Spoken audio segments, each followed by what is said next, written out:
Thank you for giving up a beautiful Saturday in September to be here. I want to welcome you all to this panel, and it's one that I'm really intrigued with. It's grappling with issues related to preservation, challenges in carrying forward sort of the ethos of Goodman and mid-century, and building for maybe a class of people that we're not always sufficiently providing housing for today. So how do we learn from lessons in the past? And innovative planning and design that we just heard a lot about this morning. So I'm really thrilled to have the two panelists join us today to share their wisdom and their thoughts. They're going to go through a slide presentation, then we'll be open for questions and answers. And in my introduction, you have the bios, but I asked people to give me some things that aren't always in your formal bio. So John Carter has personal experience living in a designated historic district. He currently lives in Lake Anne. So if you have questions about Hickory Cluster and Lake Anne and Weston, John, as well as Michael, are your sources. The Lake Anne area includes the Lake Anne Village Center, designed by Conklin Ressant, which we heard referenced earlier, the Waterview Cluster, designed by Coteal Woodward Smith, and the Hickory Cluster, designed by Goodman, which Greg was sort of talking about, those pods within the cluster in 1964. And you will be able to see all of them on Sunday. Tomorrow you'll be able to enter Hickory Cluster, but you'll walk by the other two, so you can sort of see Bob Simon's vision for Venice meets the Reston farm field, if you can imagine what it looked like before Dulles Airport was even Dulles Airport. Kind of a really unusual thing to site in the middle of the western suburban landscape. Gwen Wright, who's joining us as well, has had a long career in planning and historic preservation. As I say, she had a passport. She's worked on both sides of the Potomac River, both for the city of Alexandria and also for the, just recently retiring as the director of planning for Montgomery County and the Maryland National Capital Park and Planning Commission. Although she spent over 15 years in her planning roles, Gwen claims that her first love has always been historic preservation. I think you'll see that in the slides and in our conversation. And she's a huge advocate for great architecture and design from all periods in our history, recognizing this is a continuum, and what we find fascinating, our children may think differently as it comes along. So it's an evolving field. But I want to welcome these two. We'll open with the slides and then again have questions and answers from all of you. And if you're getting your AIA credits, you really need to sign up for each session and use the QR code, or let me know so I can get you on the list, please. Okay, this is about the past, present, and future, and so it's a thinking person's session, particularly that last session. So be prepared to think about where Charles Goodman would be today. And let me interject for just 1 second. Yes. Mic check. Do we need a mic? Can everybody hear? You're all good? Okay. If you voices drop, raise your hands and we'll speak up. So I do want to recognize Joey Lampel here. I know she doesn't want that, but a lot of this comes from Joey and the research that Joey Lampel did at Maryland National Capital Park and Planning Commission. I thought I'd start this off with, let's get to know Mr. Goodman a little more directly. So what kind of person was he? Well, this is sort of conjecture on my part, what was happening at the time. And for those who read The Fountainhead, Howard Rourke was the hero in that, and the political features of that book aside, but he was the master of architects. He was the master of his studio, and that's the way he practiced. He knew all, so he was famous for going out on the site, and if something wasn't quite to his satisfaction, he was out there making sure to fix that.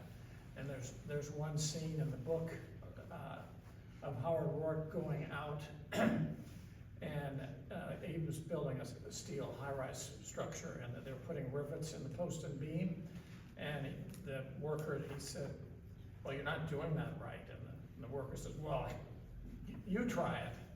And he did, of course, and showed him how to do it. So Charles Goodman was that kind of person. Now we're going to talk about the housing, part. He had a huge portfolio, but we're gonna talk about the housing and particularly the affordability aspects of the housing across the range of housing. So let's get to know his firm a little bit and how he structured that. And I'm having trouble seeing this, so I'll look at here. So a lot of these people went on.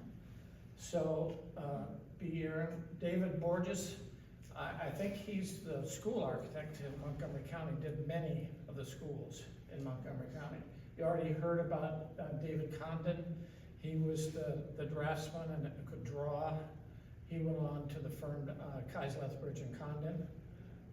Easton Cross, if you see any of the videos that Mr. Hunt had, he's a design architect that had his own firm here in Virginia for a long time. David Reddick, I think it's the right one. He was more in the office. He was out on the field doing the construction observation. And I think you noticed the first name and the last name, B. Aaron and Maria Wayne. Maria Wayne did a lot of site work, a lot of site design. It would be very unusual at this time to have women as architects, actually. And so he had two at the time, and then Edith O'Neill was the secretary, is probably the wrong term for that. She was probably the office manager. And then unusual to have Milton Goodworks, who was a structural engineer, actually in the firm. Few architects had structural engineers as part of the firm. And actually there's always this tension between architects and engineers. Engineers drive trains, right? They don't really do design of buildings. So there's always this tension to actually have it in the firm. So here you have a high style design company. You had a company with craftsmen in it who could draw and build models. You had a company that had technology, so they were interested in working in aluminum and the different metals, and they were interested in how things actually got built in the end. And I like that photograph because it kind of has all of that in it. It has the aluminum frames from the River Park in it. It has the drawings on the wall and all of those things that make up a high style firm. He had less than 10 people at any one time. He had an old townhouse in Washington, I believe it was on 18th Street. And then who did he work with? So Dan Kiley, particularly, he's probably the most famous landscape architect of the time.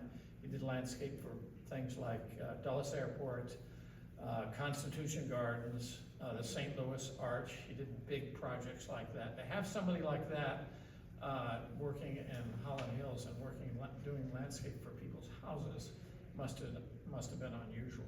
So you get a sense of the quality, you get the sense of the technology that he was interested in. Oops.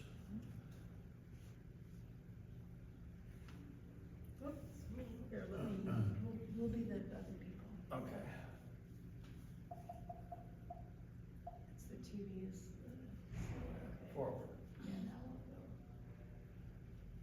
go. There you go. Okay, so now you've got a better understanding of the firm and who was involved. Now the portfolio, and I want to thank Gwen for this, the way these are arranged. We have the post and beam version of PowerPoints here. So the range of projects that he worked with as a 10-person firm was simply amazing, and you can't depict all those. But we have things like the National Airport and Arlington's Universal, the Unitarian Church, River Park, low-rise, high-rise, and then custom houses as well. Schools, churches, as well as all these housing projects. Very unusual, all high-style design, all interested in the technology and how things are put together. So then we're going to concentrate in these three, which you've heard a lot about already today. So I'm not going to go into the history of all these, but Holland Hills, Hickory Cluster, and National Homes.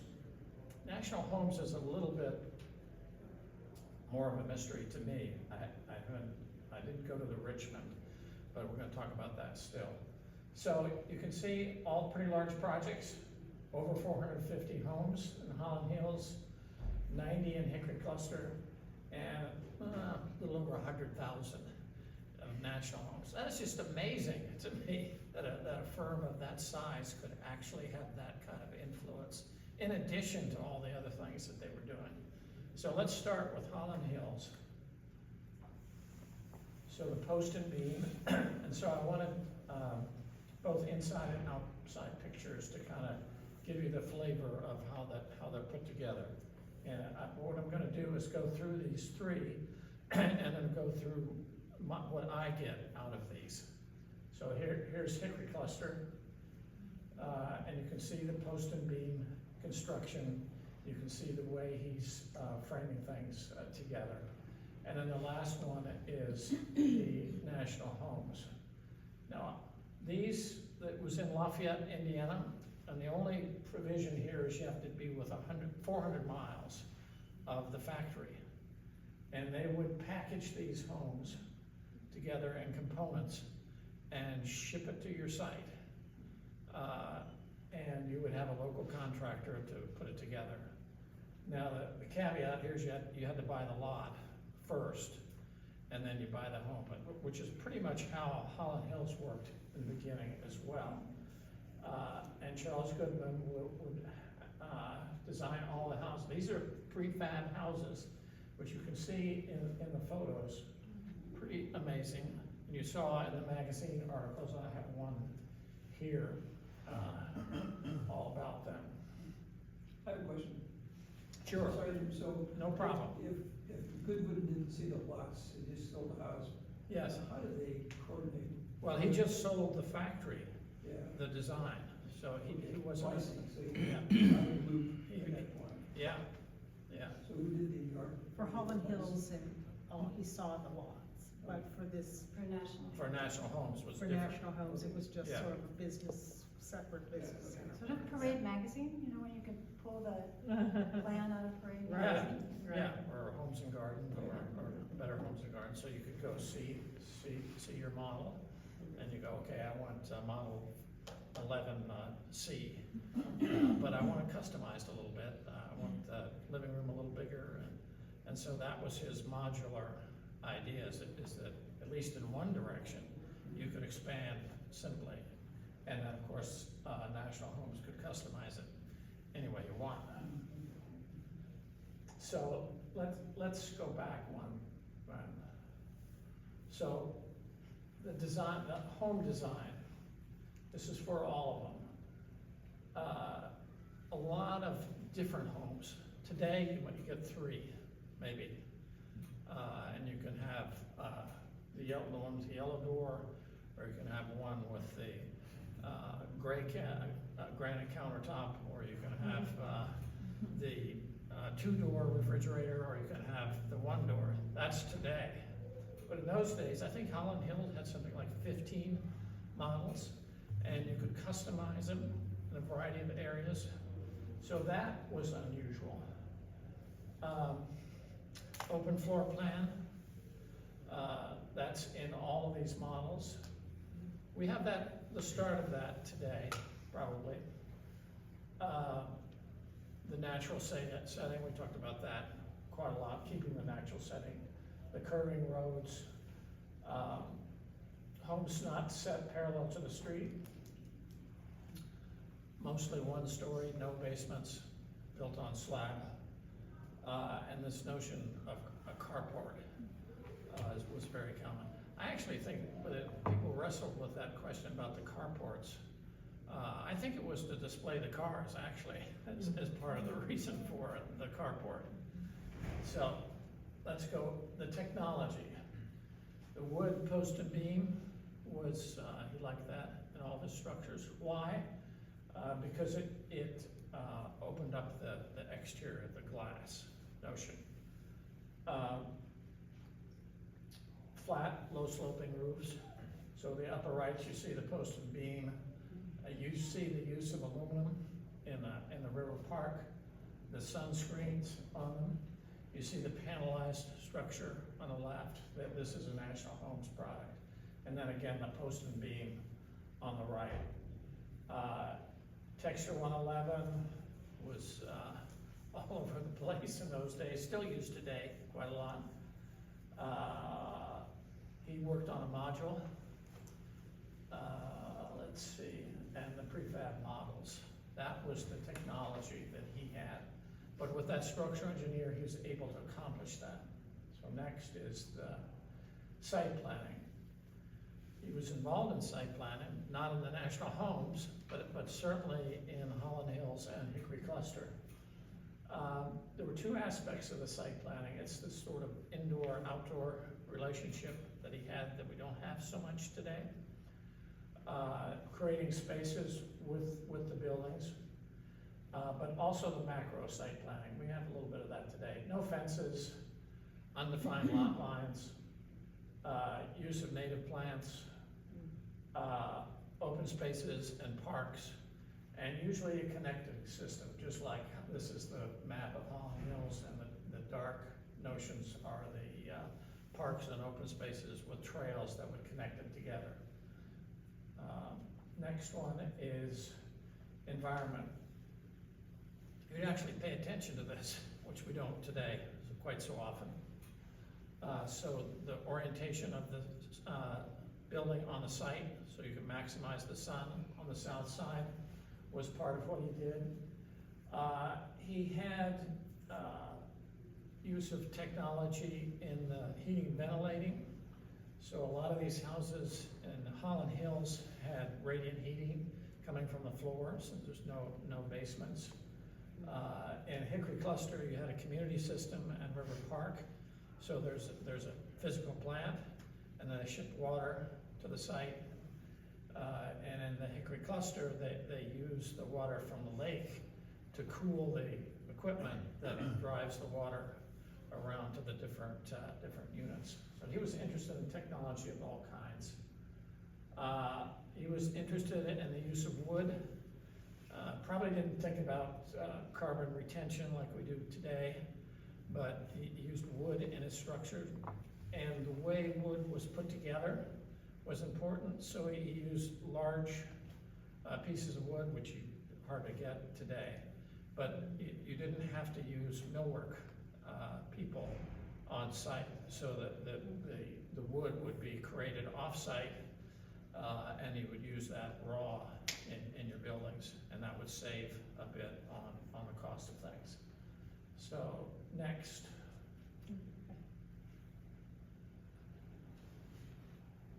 Okay, a little bit about the review process. So the two that I'm most familiar with would be Holland Hills, of course, and then Hickory Cluster. Holland Hills has the historic overlay district. That's a zoning feature. So that was, it's been nominated by the community, which is how it's done in Virginia. It has to come from the community pretty much. We have a property rights state, so that's, if it's not from the community, then it's probably not gonna get very far. There's a set of design guidelines created by the community. The review process goes through the Holland Hills Association, and maybe you all know better than I do about that. And then the Fairfax County has Architectural Board of Review. I talked to them last week, and they said almost a third of their cases are Holland Hills cases. So they have quite a lot to do with this. And then finally on to the Board of Supervisors. And that's the review process for all additions, and I believe it's anything over 2,500 square feet in terms of site change. Hickory Clusters is a little different. It's not a historic overlay district, but you have the Reston Association involved. So the residents created the design guidelines. Then the Hickory Cluster Association is part of the review, and then you have the Reston Association is pretty much the final say, and they review their work in accordance with the design guidelines, and then they have a board of 5 to 7 people on it, and then finally it goes to Fairfax County for the review. So that's the review process. That's kind of the today version of Charles Goodman. So you get a chance of Charles Goodman himself kind of firm and the technology involved, and then what's going on today. So now, And I'm going to continue talking about what's going on today, but focused on Maryland. I do want to say that I also want to recognize Joey Lample, who was a wonderful colleague, and we're going to be talking about a lot of the research that she's done, but we're also going to be talking about research done by another colleague, Claire Lise Kelly, and the book that we published called Montgomery Modern, which has really great information not only about some of the communities like the Goodman neighborhoods, but also individual mid-century sites. And it's still for sale on the Montgomery County Planning Department website if you're interested. It's a great book, and I at the end can pass it around if anyone wants to look at it. So, you know, Charles Goodman was very, very active in Montgomery County. There are 7 communities and quite a few individual houses that were built, designed, and then built by Goodman. In fact, I would say, you know, he was really sort of most prolific in working with a number of the builders in Montgomery County to create these neighborhoods. Again, you see on the right the work that Joey did, well worth looking at on the website, but it looked very carefully at Goodman's work in Maryland, and you'll see the date of it, January 2004, that ended up resulting in several of these neighborhoods ending up on the National Register of Historic Places. Now, I'm just going to say briefly, because some of you may know this, but some of you may not, there are different kinds of historic designation. The National Register of Historic Places is an honorific national recognition, but it does not provide protections. It really provides recognition, but you can go and get a city or county building permit and tear down a building on the National Register of Historic Places without any special permission. Local historic districts, and most of the jurisdictions around here do have local ordinances, are the protections. They're the ones where if a property is locally designated, you cannot just go and get a building permit. You have to actually go through a review process before tearing a building down or making exterior alterations or building additions, so on and so forth.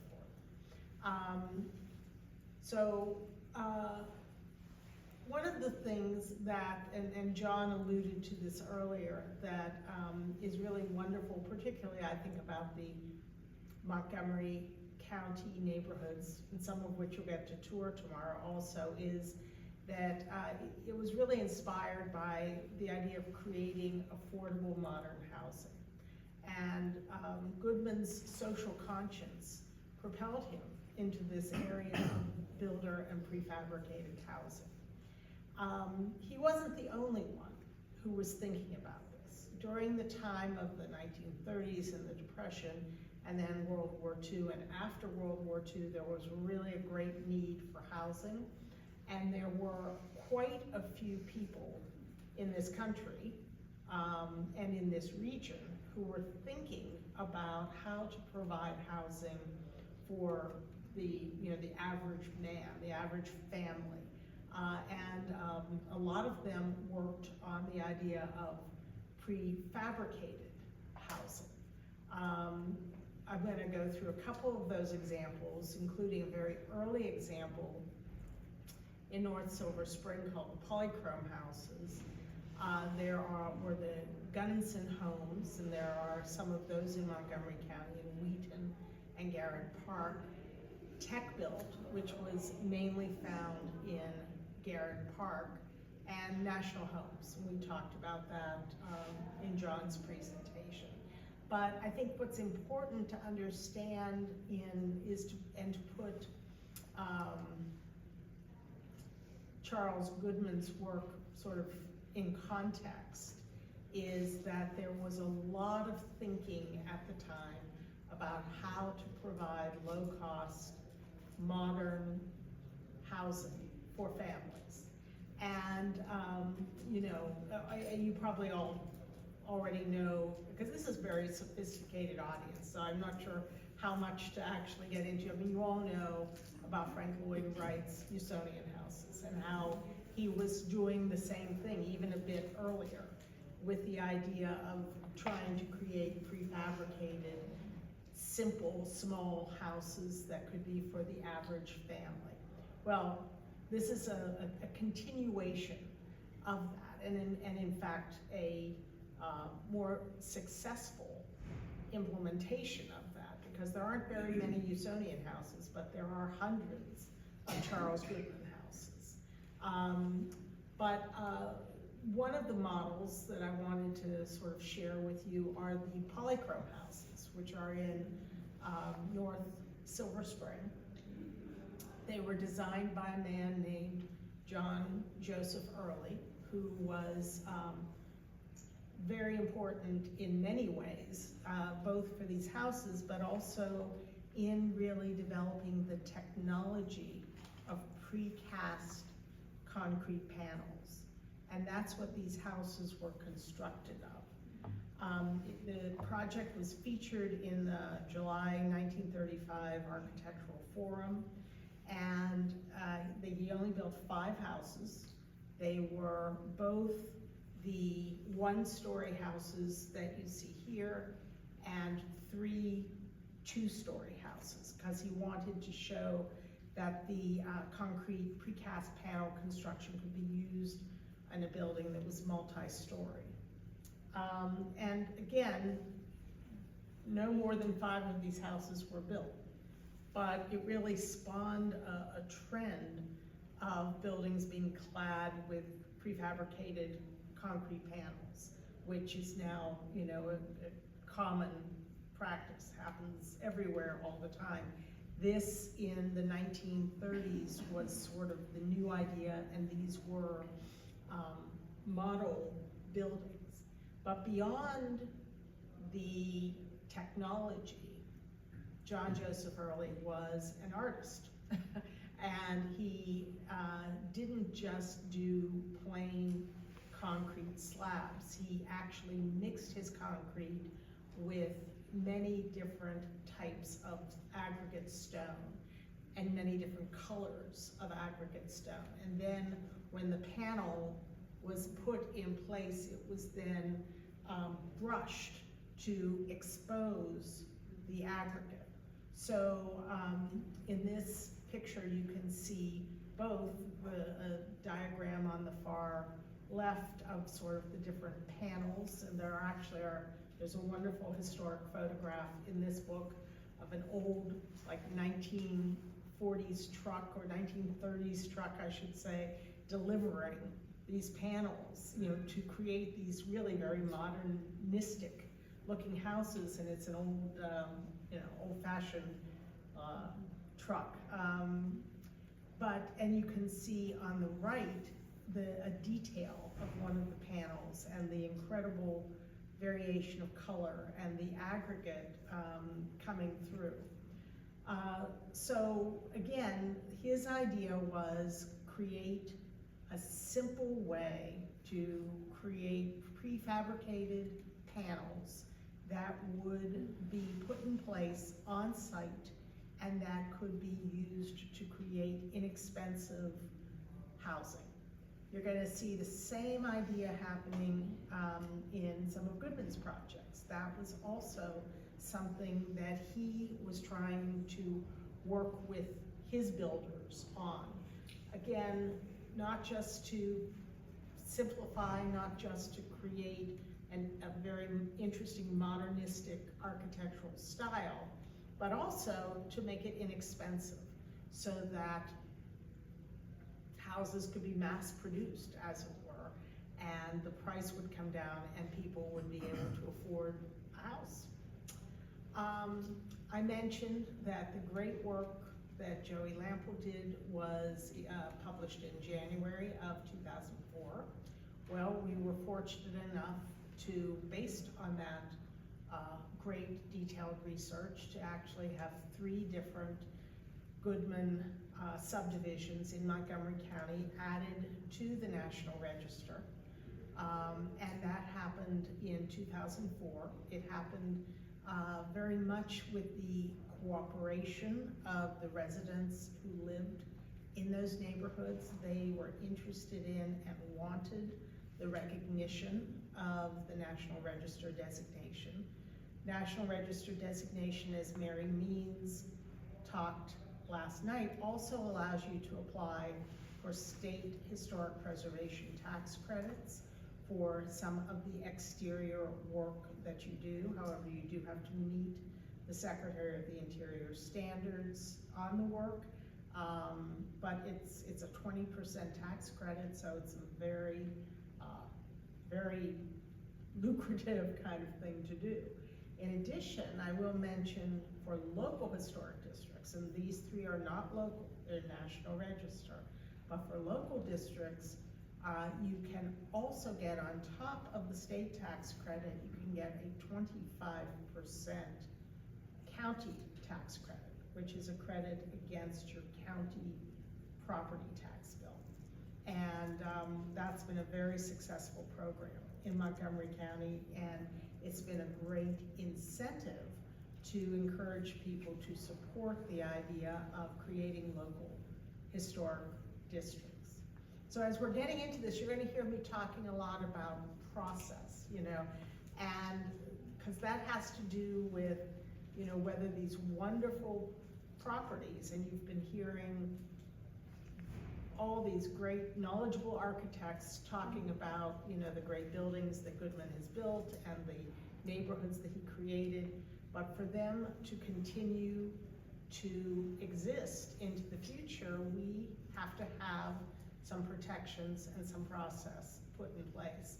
We have seen other neighborhoods in Montgomery County, particularly off MacArthur Boulevard, above Glen Echo. There were some wonderful mid-century modern neighborhoods there that have essentially disappeared because of tear downs and the houses being replaced by much larger multi-story residences. And so it's not a given. I heard Mary Means' presentation last night, and I know she was like, oh, we do our margarita truck, and we do all these great neighborhood things, and everyone, holds hands and sings Kumbaya, and we're all great. I mean, all you really need is one person who comes in and says, I don't want to sing Kumbaya, and I don't want a margarita. I'm tearing my house down, and I'm building a 3-story pseudo-colonial. And that, again, that has happened a lot in Montgomery County and other neighborhoods. We've been lucky, I think, very lucky with some of our Goodman neighborhoods, and I think part of it is the people who buy into a Goodman neighborhood, and this was mentioned last night too, buy into it because they're into the modernist ideal. They're sort of into the character of the neighborhood. But honestly, all you need is one person who's not into it, and that changes things dramatically. So I wanted to talk a little bit about how we have been working in Montgomery County to preserve mid-century modern resources. In addition to, above and beyond, getting properties on the National Register of Historic Places, like the 3 Goodman neighborhoods we just talked about, which again, not minimizing. It's really important. It's a wonderful thing to do. It gives great recognition, it builds awareness, but it doesn't necessarily provide protections. So one of the first properties that I worked on back when I was doing historic preservation, I'm one of those people, I started in historic preservation and somehow ended up as the planning director. Again, I'm not quite sure how that happened, but it took quite a few years, but it ended up happening. One of the first properties that I worked on getting designated was the building you see on the left, the WTOP transmitter building, built in 1940, designed by E. Burton Corning. I was struck by it when I first saw it, and it really is a simplified replica of Le Corbusier's Villa Savoy, which is a famous building that all of us who've studied architectural history see in our textbooks. And it was also technologically important because when it was built, the larger transmitter allowed changing from a 50-watt station to a 50,000-watt station, which was the most powerful radio station in 1940 at the time, and it allowed WTOP to have a much bigger reach in terms of communication. You have to remember in 1940, you know, radio was where it was at. TV wasn't, you know, the thing. FDR was doing his fireside chats by radio. And so this was, you know, a way of really increasing the technology, but also doing it in a very architecturally interesting way.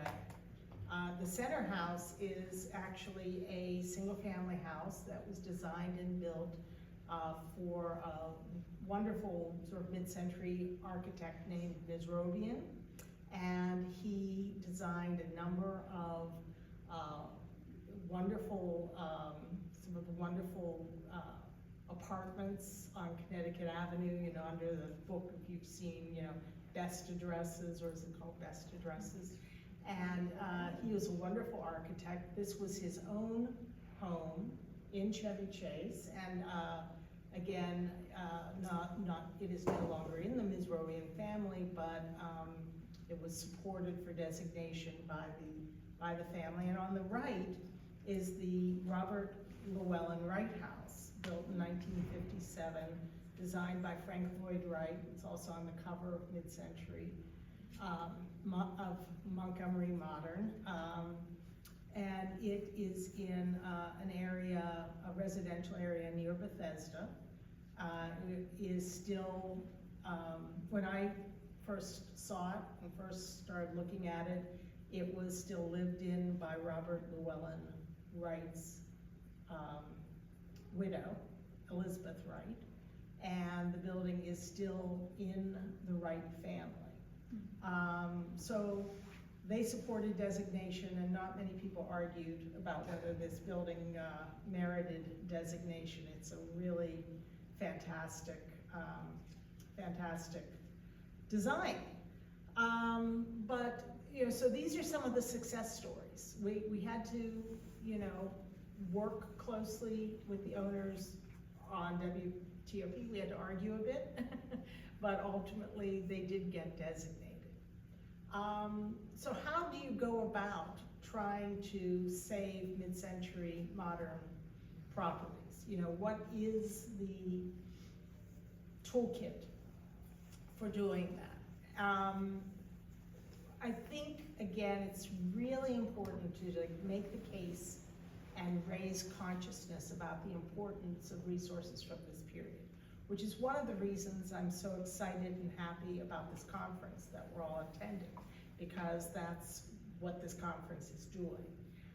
But we also, in Montgomery County, made the effort to do publications like this, great research like the Goodman research that Joey Lample did, built alliances with the architectural community in particular, and with the neighborhood associations and so forth, but the architectural community has really been vocal and has helped us on a number of cases.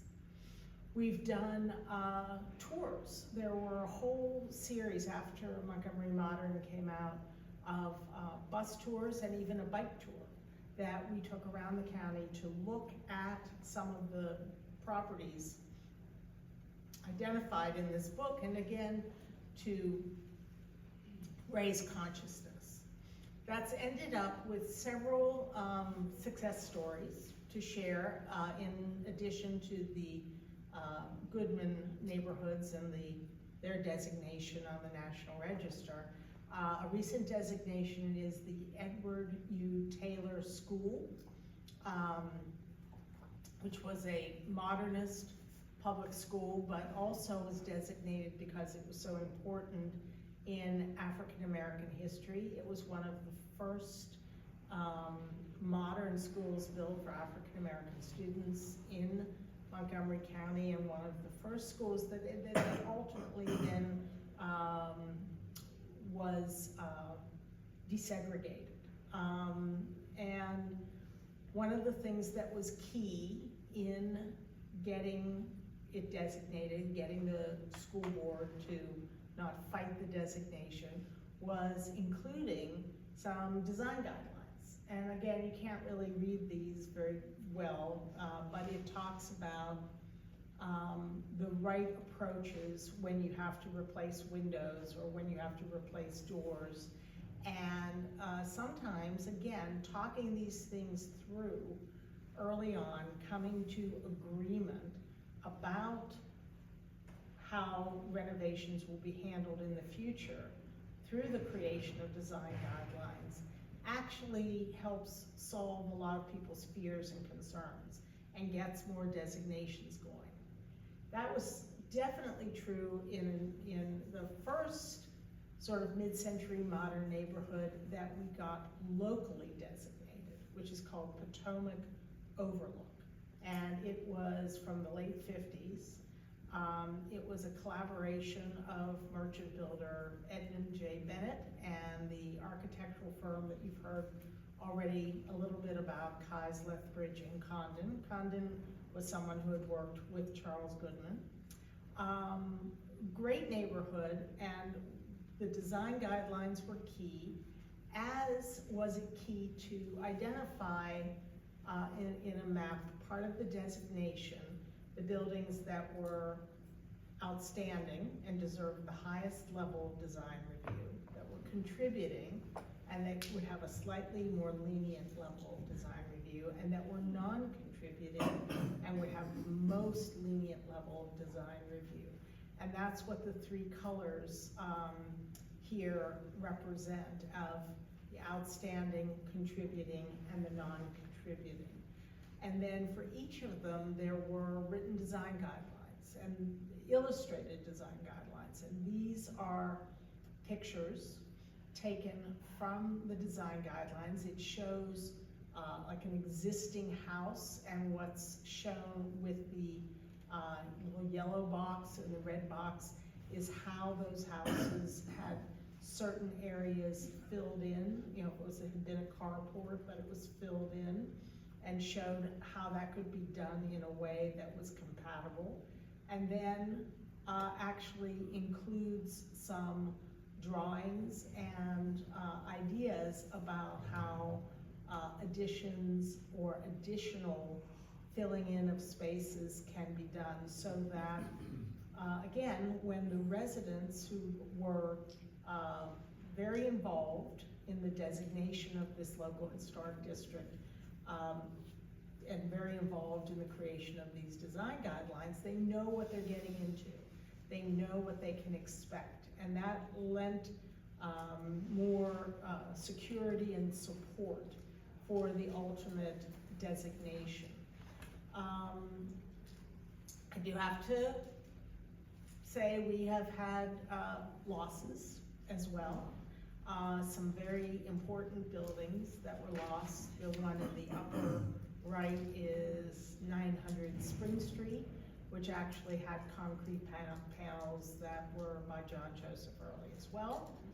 The Wheaton Rec Center, which is the one with the curvy sort of roof, and the Department of Rec building, which was originally the Roundhouse Theater that you see on the left, and that was fairly recently torn down. So we've had successes, and we've had some recent designations, but we've lost some buildings too. And here's one that we're still up in the air as to whether we will be able to keep it or lose it. It's a building from 1960, how many things, 68 or 69, and designed by Cesar Pelli. and a very, very important, I won't call it modernist, it's a modern building, and one of his earliest buildings. And we are, again, working hard to try to make sure that it is preserved for the future. So in conclusion, my little part of the presentation about, where are we today, is that it is definitely important to preserve not only Charles Goodman properties, but also other kinds of mid-century modern buildings. And to do that, again, the focus has to be education, great research, raising consciousness, building support, building alliances, and I believe more nominations for local historic designation. So, now I'm gonna turn it, back to, we have like 5 minutes, back to John. Yeah. So now you've heard about Charles Goodman and where things started in the 40s and 50s. You see some examples of how that spread throughout the region. You've heard about some of the architects that were involved and what they were interested in. And you've heard about some of the tools we have today and some of the things we wrestle with, historic preservation or retaining these neighborhoods. Now, I would ask you to think a bit about, okay, that's nice, but let's think about the future. Does Charles Goodman have any relevance today? For any of you who've been interested in buying a house today, especially if you're in your 20s, it's expensive. Now, on the Planning Commission in Fairfax, we see $1.2 and $1.6, $1.8 million townhouses all the time. We see 2.5 on the low side, $2.5 million single-family detached, but he was after something different, and many of these architects at this time were after something different. These were people, in Charles Goodman's case, that came back from the war. Some people call it the greatest generation. I might argue that, but they had wherewithal, a lot of them. They grew up in rural areas and they could build barns and they could build things. So this notion of buying a small house and expanding, they weren't afraid of that. But what is the problem that we have today? So interest rates, and I have a son who's interested in buying a house, and he was looking at houses 2 years ago, and he's looking at the same house at the same cost, but the interest rate is, the mortgage payment is twice what it was. Now, Charles Goodman can't do much about that. Then there's the cost of the land. Land, particularly in the Washington area, is extremely high. So Charles Goodman probably couldn't do something about that, probably couldn't affect that. But what about the house itself? Is it really are we able today to produce a less costly house? So I'm going to take some of the Charles Goodman principles that we talked about at the beginning and see how that might apply today. So one is the significant variation in the size of the houses. So his neighborhoods, whether it's Hickory Cluster or Holland Hills, a huge variety. I think Charles Goodman in Holland Hills had 15 plus models that you could choose from. And then there were ways to customize it, not just to change the colors around, but to really talk about customizing it. So people coming back from the war, they weren't afraid of that. So they, again, could buy a small house and could add on to it. So this notion of a larger variety of houses within the same neighborhood would be something worth thinking about today in a larger way. And I know there are all these sorts of economic issues about that. And some people think maybe there's some social issues about that, but we have examples of it going way back. Again, the ability to customize the open floor plan. That was a way of compressing things. At least I think that's how Charles Goodman thought about it. Could make a smaller house and therefore less costly. And the materials that he used, he experimented. Sometimes it didn't work out so well, I think the Alcoa company actually hired him to do one house in each state using aluminum, and they thought that they could reduce costs. They ended up, I think, doubling the cost of a normal house. It didn't work so well, but they're trying hard, and we have those abilities today with way more materials than they ever had in those days. So those are ways to customize it. Now, the use of technology, this post and beam framing. We probably don't do that today because of the cost of that kind of wood. They're larger pieces, but we have ways of doing that. It's called cross-laminated timber construction as a way of creating large posts and beams, large ways. So using technology to do the materials. Modular kitchens, they were, kitchen was a big deal after World War II. You had way more appliances. Well, we have way more now today. But the notion of making those as a package is possible, and those are the things that he was working on. The flat or low slope roof, that sounds like not much of a technology, but you can see on the lower right, that's the kind of buildings that were done, and that's a little bit less expensive. Can be the prefab modules, the wall assembly that you see from National Homes on the left. We could do more of that. His notion of the window panels, he created, I think it was 3'4", I think a variety of dimensions. But creating those kinds of modules that can go together and perhaps reduce the cost of housing. This radiant heating idea, no duct system. You can imagine that might have been a cost savings. Let's see, the Hickory cluster notion of the community heating and cooling system. Those are all the technologies that he was thinking about, and you can imagine what we could do today if we really want to focus on reducing the costs. Then the site planning. This indoor-outdoor relationship, designing the house around the community so that one on the right, that's right near where I live, that's part of Hickory Cluster. So saving that, creating the pond, building a bridge, connecting the community, this notion of community outdoor space. So this notion of clustering housing and saving the more sensitive environmental areas was important. That's a macro site, and then the notion of the house itself. And then environment, we talk about that a lot today, sustainable construction of all kinds. But he was doing that with the house itself, the way it was sited. So it was sited so that you get southern light coming in that would heat up the floor and that would emit at night. More attention to that. Tree plant minimum grading, stream protection, carbon footprint protection, the use of wood, and then the notion of you can actually build a green neighborhood. These are all things that would help to produce an affordable housing product. And then I wanted to show some examples of where something like this could apply. In Fairfax County and Montgomery, all over the region, we have a lot of office parks that are in decline and probably not coming back.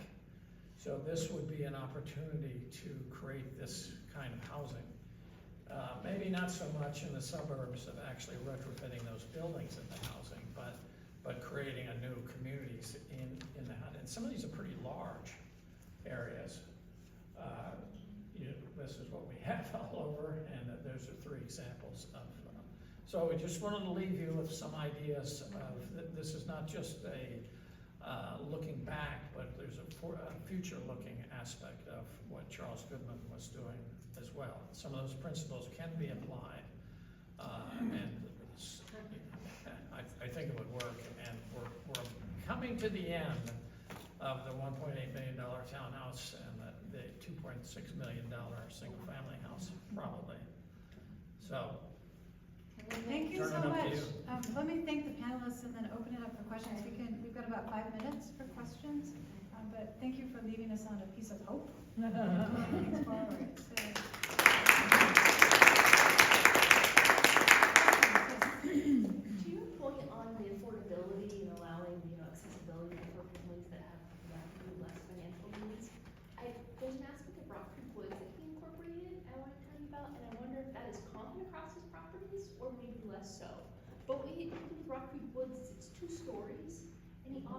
have them, if the family had less money or so they chose, they could have the top floor finished and let the bottom floor unfinished. So Yes. as they had more, was that common for other properties as well? Let me As add you had that to more money, the you built it? presentation, but yes, it is common even today in some where it's usually the top floor that gets just finished with plywood and no fancy finishes. I think that is common, but you don't see it everywhere. You don't see it everywhere. So I have a question about essentially the sort of process behind that advocacy by planning staff in Montgomery County. So what was the starting point? Was it you as a planning director identifying these are important buildings to preserve, or was it elected officials, residents? It happens a variety of different ways. We started off in Montgomery County with, in 1976, there was a inventory of the whole county of potentially important historic sites. So that's what we started with, and looked at them site by site, district by district, and that was pretty much started by planning staff, because we had this inventory and we were mandated, go through the inventory and decide yay or nay. But as we got particularly into mid-century modern, some of them were generated by staff. I think we were the ones, for example, who really promoted ComSat as being something worth preserving and important. And then we went out and got some community support. Some of them bubbled up from the community. You know, I think that Potomac Overlook, the community members actually reached out to the planning staff and said, we like our neighborhood, we don't like what we've seen happening in other neighborhoods with the tear downs, we'd like to come up with something. And that was a 3-year process. I mean, from start to finish, it wasn't, you know, quick and easy. So it's happened a lot of different ways. I would say in Virginia, it's a property rights state, and you don't get very far if it's not coming up from the community. You might have the planners thinking about designating, but if the community is not for it, it's not going to pass. And at the Board of Supervisors level, just not. I just was wondering if you guys could speak to, like from a preservation standpoint, you know, what I've seen in dealing with Holland Hills and, you know, the Architectural Review Board is that there seems to be different philosophies about preservation and the idea of whether or not, you know, obviously we're living in an ever-changing environment. I mean, these are residential homes and people are going to want to change them, you know, to some degree. And many of them were built in a time where, you know, 6 kids shared 1 bathroom, right? And so, you know, things have changed a lot in just the philosophy of how we live. And I see that there's the 2 philosophies that seem to be at odds with each other sometimes are whether or not when someone is adding onto a property that be done in a way that makes it as if it could have been built that way originally. And so it's very cohesive to the original design. And then I see other schools of thought that suggest that you should be able to visually see the original structure of that house and that the addition be, you know, designed in the same like modernist mindset, but be visually different from so that the preservationist could see where that original house was built. And I just wonder if you could speak to, you know, how those philosophies differ and what you think about them. Sure, the latter that you described is really what is recommended or mandated in the Secretary of the Interior standards, which is that you should make alterations, including additions, in a way that is compatible but not necessarily identical and seamless with the existing building. And that's true for historic buildings of all ages, not just modernist buildings. And so there are some very, very skillful architects who are able to design additions that definitely reflect their own era, their own time period, but are compatible and coordinated with the original building. And that is generally what's recommended. I would say what's very important in any design review process is to have good, clear design guidelines. And have those guidelines, you know, explained not only to the homeowners, but also to make sure that the people serving on the design review panel are periodically updated and, you know, get a little educational, you know, update on the design guidelines and on modern trends and, you know, that kind of thing. What we actually found in Montgomery County, which is sort of interesting, is that in many communities, we did better with having design review being done by the County Historic Preservation Commission that drew people from all over the county, rather than by a group of the people only from that neighborhood.